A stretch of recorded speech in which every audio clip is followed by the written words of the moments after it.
Hello friends, welcome to my YouTube channel.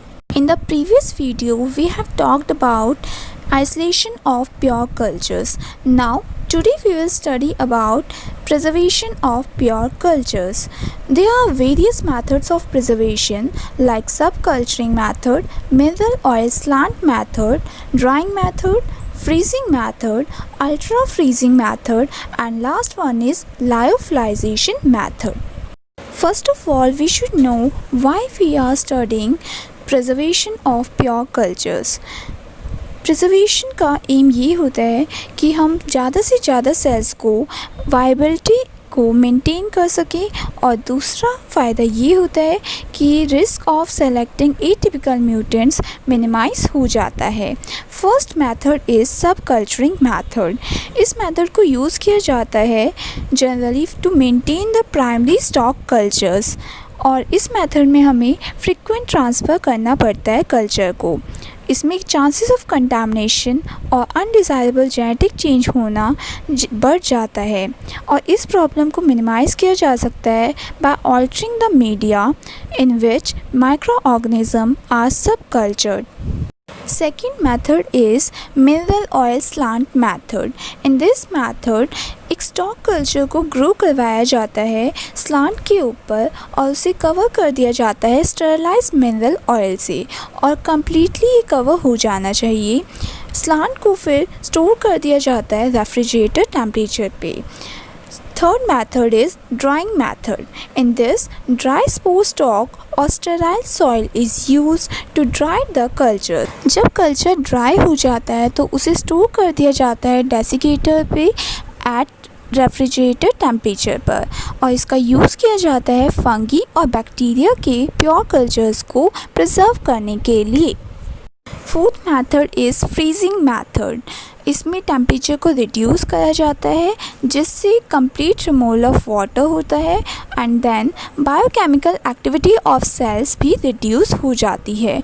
इस method का disadvantage ये होता है कि ये डैमेज कर देता है सेल्स को बियॉन्ड रिपेयर और इस मेथड को करने का तरीका होता है टेम्परेचर को ड्रॉप किया जाता है 1 डिग्री सेल्सियस पर मिनट के हिसाब से जब तक टेम्परेचर -20 डिग्री सेल्सियस ना हो जाए और उसके बाद स्टोरेज टेम्परेचर तक पहुंचाने के लिए टेम्परेचर ड्रॉप रैपिडली किया जाता है।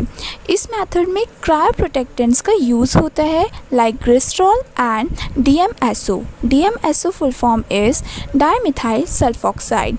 इनका काम ये होता है कि ये प्रोटेक्ट करते हैं सेल्स को फ्रीजिंग स्ट्रेस से। Fifth method is ultra freezing method. In this, liquid nitrogen at -196 degrees Celsius is used and it is helpful for fungi, bacteriophages, protozoa, etc. Bacteriophages are the viruses that infect bacteria और fastidious microorganisms के culture को ये preserve कर सकते हैं for more than 15 years. Disadvantages of this method are it is expensive and there is difficulty in transferring the cultures to other laboratories. Last method is lyophilization method.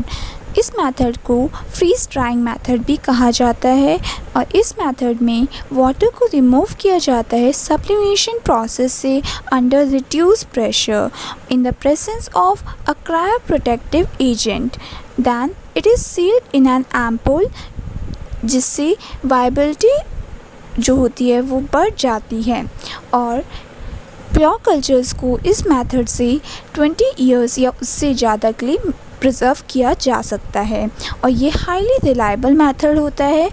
इसका disadvantage ये होता है कि सभी माइक्रो ऑर्गेनिजम्स को इस method से preserve नहीं किया जा सकता। In the last I want to say advantages of lyophilization and ultra freezing method. इन दोनों मेथड्स में सब कल्चरिंग रिक्वायर्ड नहीं होती है और बायोकेमिकल मैकेनिज्म में भी कोई चेंज नहीं आता है और जैसे ही एम्पल्स में स्टोर कर दिए जाते हैं उसके बाद कंटामिनेशन प्रॉब्लम भी नहीं होती है। Thanks for watching my video. Please like, share and subscribe my channel for the latest updates. Stay tuned on my channel by clicking the bell icon. If you have any query, then please write it in the comment box. You can also suggest the topic for the video in the comment box.